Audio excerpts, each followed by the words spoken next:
There's a funny thing that happens when you spend time with an old car. You start off thinking you're the one looking after it, keeping it running, coaxing it through its quirks, forgiving it for the odd rattle or drip. But eventually you realize something else is going on. The car is teaching you something too.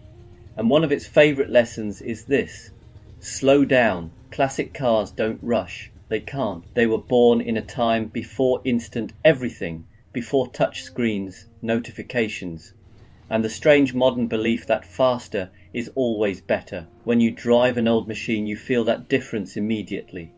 There's a certain unhurried rhythm to the way it warms up, wakes up, and decides whether it's in the mood to cooperate today. And if you try to push it, it will remind you, gently or not, that patience is part of the deal.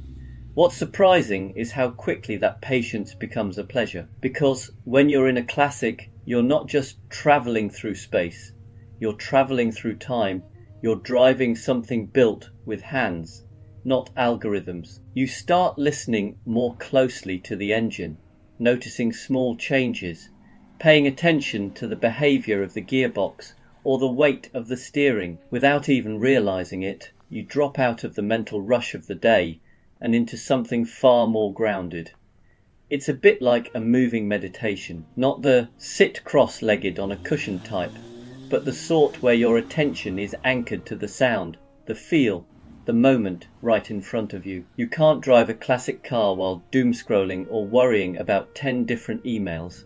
It demands your presence, and that presence becomes a kind of refuge. There's also a humility to it. Classic cars have no interest in your schedule. They don't care about the meeting you're late for or the message you haven't answered. They operate on their own timeline with their own temperament.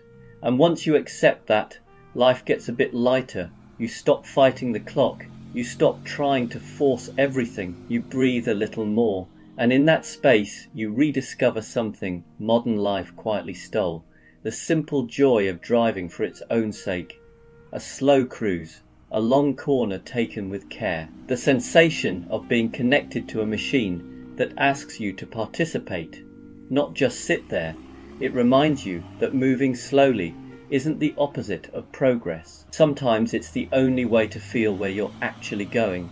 So yes, old cars break and fuss and throw the occasional tantrum, but along the way they also teach us how to let go, how to pay attention, and how to enjoy the journey instead of sprinting from one destination to the next. In their own stubborn, charming way, classic cars show us a truth we tend to forget. You don't have to live fast to live well.